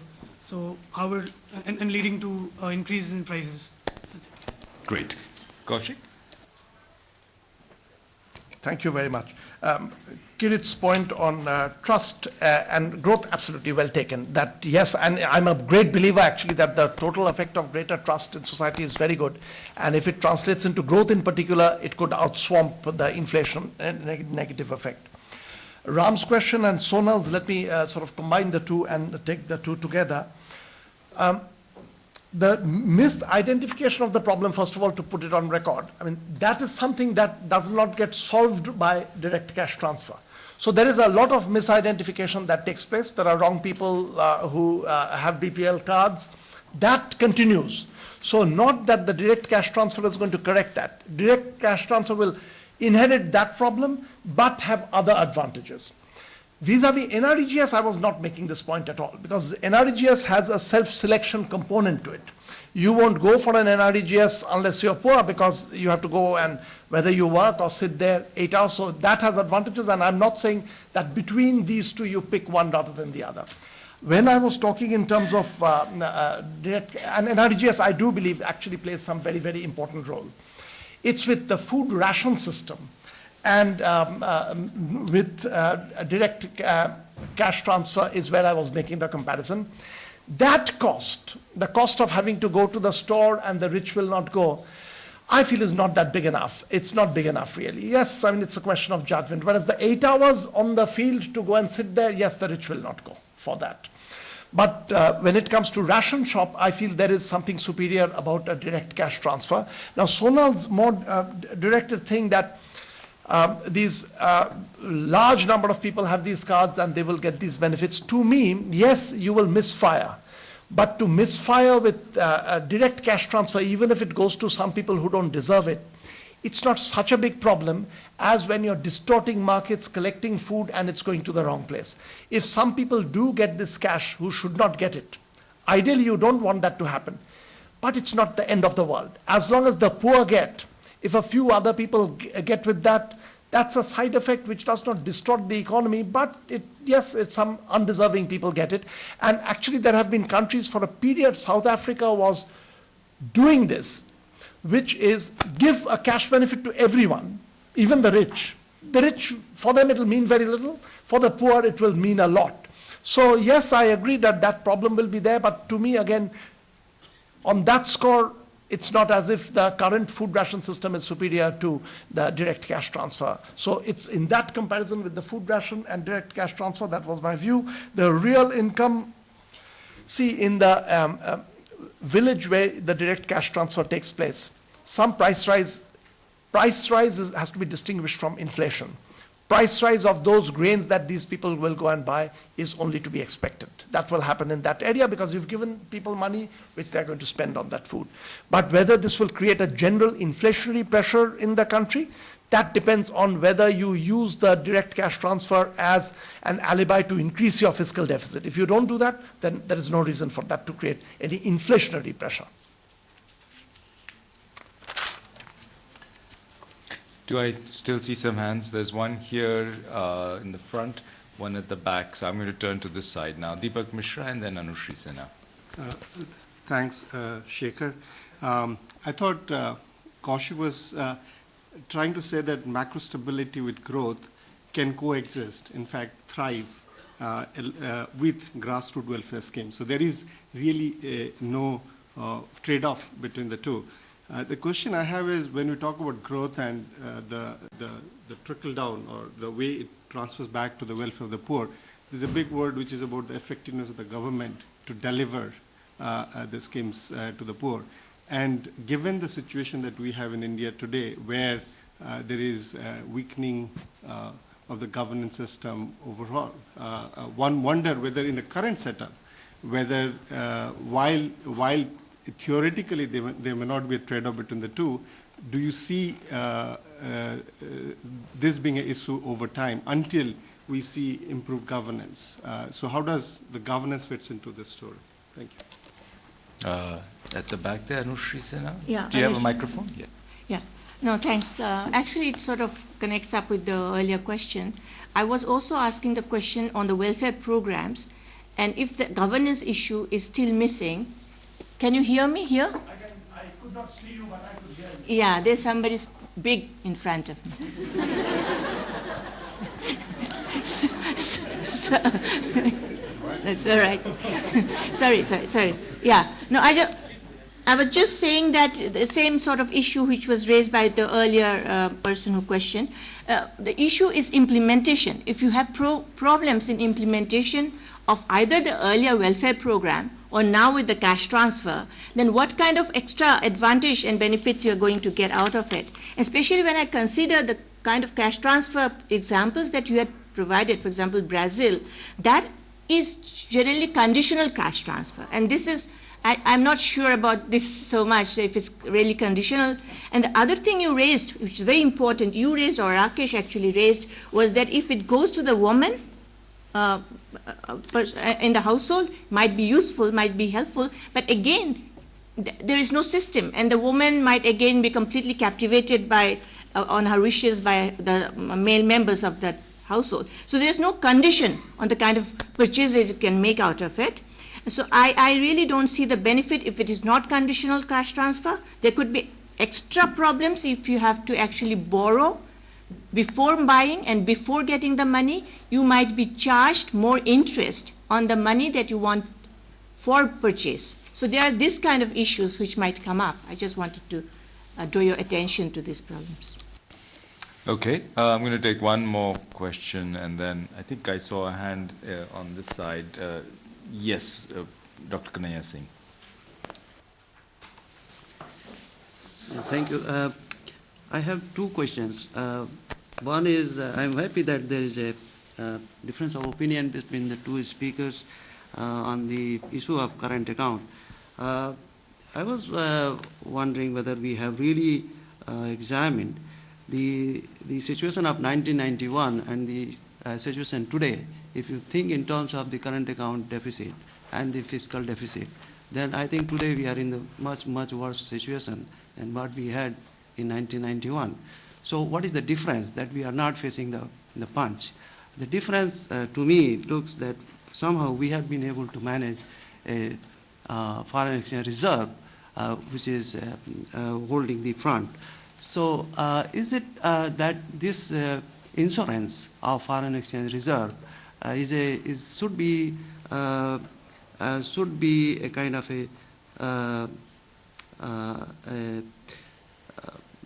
something on the cover of which we should behave the way we are managing our macroeconomic variables like current account and fiscal deficit, or there is some better way of thinking about it, or the way you talked about, the draining of reserves or building of reserves should be conditional on the macroeconomic behaviors, then where is the correction that is coming in terms of the current account and the fiscal deficit and the debt? Okay, so that is one issue, and then it is also linked to the global imbalances. Like when we talk of the global imbalances. Is that your second question? No, it's a part of this. Okay. Because this is a part of, this is going to the create a global imbalances where everybody else is concerned, right? So this is a complex issue where we have to really think.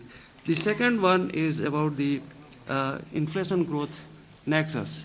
I have done some work on the inflation growth nexus, possibly one of the Indian papers on this issue, and I completely agree with Rakesh Mohan when he says that yes, the negative effects of inflation are much more, and there is a kind of a problem when we have a higher inflation, and that is evident from the cross-country studies as well as the Indian studies. And when we are thinking about some outliers like Korea. Dr. Singh, would you come to your question, please? Yeah. So the question is that whether we have really, when Kaushik Basu said that supply side is not a big issue and we should have demand side management. My concern is when there is a 3 to 4 years continuous high inflation, should we not think in terms of structural issues, that this inflation is structural in nature and that is coming from the supply side and we cannot ignore it, and that supply side is the inadequacies in infrastructure which Rakesh Mohan has said. So our policy orientation has to be in that direction rather than demand side. Very good, thank you. Take these. And so we'll see everybody's appetite for food for thought versus food for the stomach after this round. It is true that the governance is very important in when you're trying to deliver some of this. And because of the leakages in the government system being weak, some of these direct attempt at delivery can have a negative impact on growth. On that, again, it's my position, that sacrifice to growth, I feel it's worth it. With so many poor people, when you're trying to deliver some basic benefits to them, that may have some negative effect on growth. To me, that's a cost that I'm willing to pay. But I don't want to take the position that some people also take, that you drop growth from the important agenda of the nation. Growth is extremely important. You try to focus on growth, and you don't lose on that growth for other reasons, excepting when, in order to get to the poorest people, you have to make some sacrifice for the growth.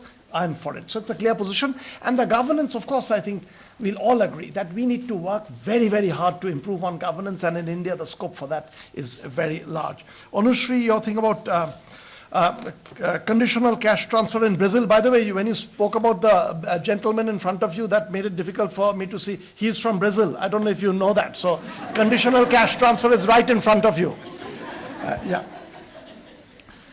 Here is the response to that. Just a brief response. I mean, the difficulty of borrowing in this, that you want to buy food, are you able to borrow? The way this is being planned about, and this is, at least that was what was the conversation was 3 months ago when I used to be in government, is that once Aadhaar comes into play, the transaction will take place when you are buying the transfer takes place from your thumb impression or retina, and you may pay partially and immediately have the full amount paid to the store. So not that you have to produce the cash to pay, but the transfer of the extra money from the government takes place at that point of time as you are putting in your thumb impression over there. So the person buying does not need any extra money at that point of time, but the person selling gets the full payment. This is one system where that is the government intervening at that point. The other larger thing that you were raising about the administration of the system, I feel actually in many ways, once the banking takes off, so you have to be a bit careful about cash transfer, that if you rush into it, you'll make mistakes. once the banking takes off, you are not sending the cash through a variety of intermediaries that is going to a village and then handing over. You are pressing buttons sitting in Delhi, and the money is going into the bank account of the person. Okay, there will be a few wrong people, which Sonal was raising, whose name will be in your roster, who'll get it. But there is very little scope for leakage on the way, because it is being done from a central place in Delhi that it's going straight into a person's account. And you know, there are poor countries which have reached a level of sophistication on some of these, like Kenya with M-Pesa. There are things to learn from around the world, including from Brazil, which has had, it is true, Brazil has used a large amount of conditional cash transfers, which I think are very good. But at times, even unconditional cash transfers for the very poor, for the poorest people, I think are worthwhile. And Kanhaiya, your question, the current account, if you said that today's situation is worse than 1991, I don't know if I misheard you, I think it's completely wrong. I mean, I don't share that view at all. I mean, India is growing at over 5%. 1991 growth rate was down to 1 point some percent, so per capita income was negative.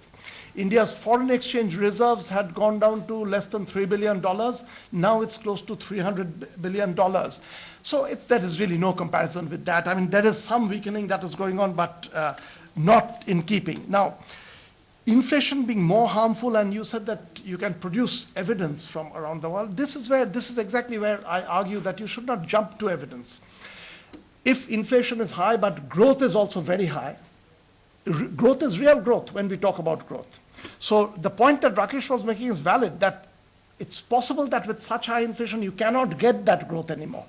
But if inflation is high and growth is very high, then the real production of goods and services is going up in the economy, and you don't need any further additional evidence. It's that there are more goods and services in the economy if the growth is high. Whether that link is possible, that was possible, we know through the 70s and 80s from East Asian countries. Whether that's still possible, there can be some difference of opinion, and my position is that it's possible, but there is no need anymore. We are much better at inflation management, so why pay even that cost? Well, it's already 2, so I'm actually going to bring this memorial lecture to a close. Let me just start by thanking Professor Kaushik Basu for both his wonderful comments and his lecture, and also thank Dr. Rakesh Mohan for an equally exciting and equally thought-provoking set of comments on the lecture. Let me also thank all of you. But before I end, I'm going to request my colleague and partner in crime, Dr. Rajesh Chadda, to just offer a formal vote of thanks, a very quick one, and then we will break for lunch.